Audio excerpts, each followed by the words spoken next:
Thank you so much for having me, and thank you to Tim and the Human Rights Commission for organising this incredibly important symposium.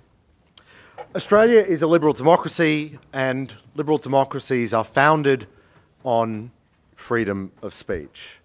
This isn't my idea. It was the intuition behind the High Court's discovery in the early 1990s of our implied right to political communication.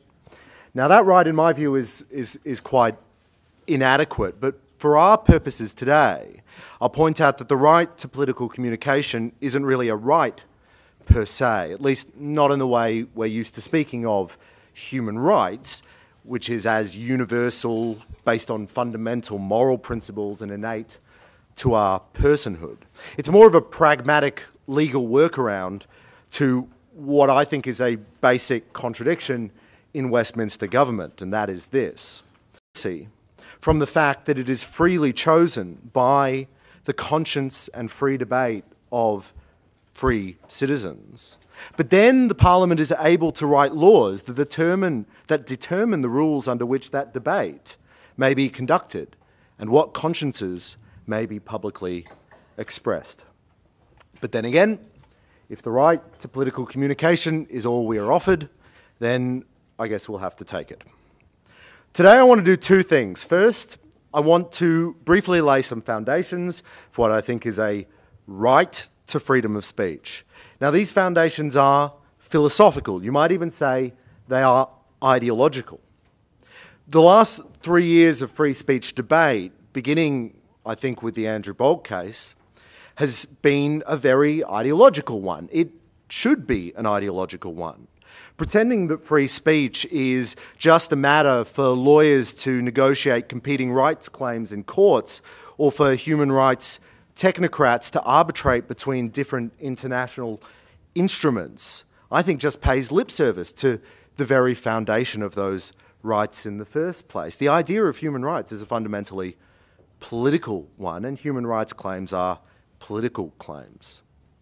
Second, I'll connect those principles to a few examples of what I consider to be the most interesting and concerning limitations on free speech today. The American legal academic Lee C. Bollinger once wrote that free speech is not just a practical tool for making systemic repairs, but an affirmation of what we value as a people. He went on to say, the reason we shelter speech is as important as the speech we shelter. Yet the popular free speech debate, particularly in Australia, is mediated through a thicket of metaphors and analogies. One of the most common that you hear is that one cannot falsely shout fire in a crowded theatre. To my mind, it is astonishing that people keep using this metaphor. It was originally conceived as a justification for the suppression of socialist anti-war dissent during the First World War. The crowded theatre in this metaphor was the American war effort, and to falsely shout fire was to conscientiously object to that First World War effort. But if we insist on the use of metaphors to determine our ideas of what freedom of speech is, then it is hard not to see the stubborn persistence of the crowded theatre story as itself a metaphor for the way free speech limitations are almost always defences of the power of the state. In my view, freedom of speech is ultimately the outward manifestation of a deeper freedom, the freedom of individual conscience, of individual thought. It is our thoughts, our preferences, our ideas, our faiths, our internal ways we differentiate ourselves from the group that make us individual, that make us humans. A recognition of that is the basis of pluralistic liberal democracy.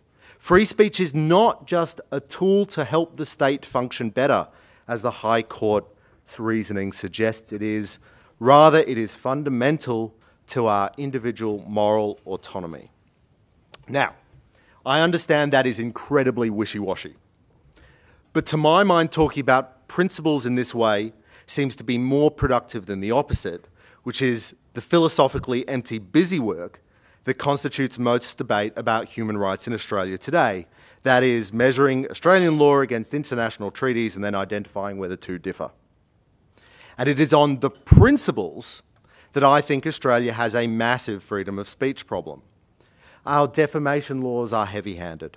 Our sedition laws are excessive. Our classification scheme is effectively a censorship scheme. Our communications regulator believes that its job is to adjudicate whether speech on radio or television is sufficiently balanced.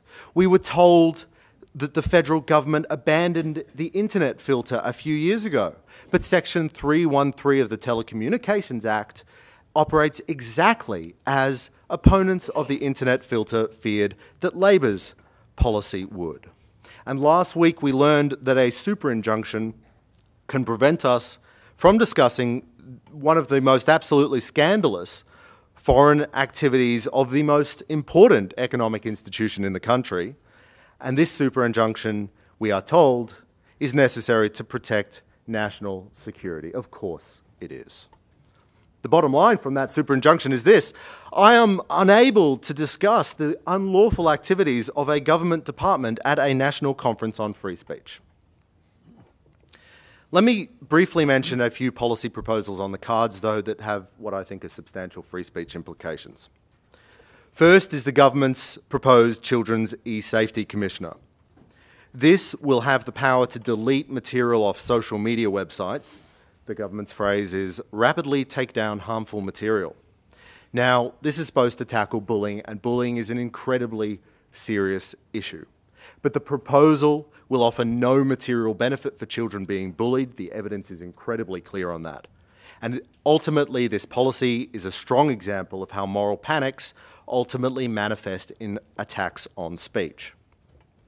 Second is the proposed anti-copyright infringement scheme, which would allow courts to block, that is, censor, overseas websites from being accessible in Australia.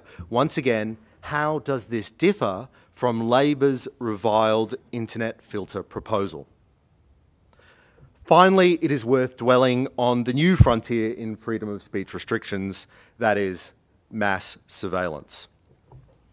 The sensation of being watched and the fear that private speech or expression is going to be recorded or scrutinised makes people more reserved and less willing to participate in discussion. As one significant study on this issue concluded, the threat or actuality of government surveillance may psychologically inhibit free speech.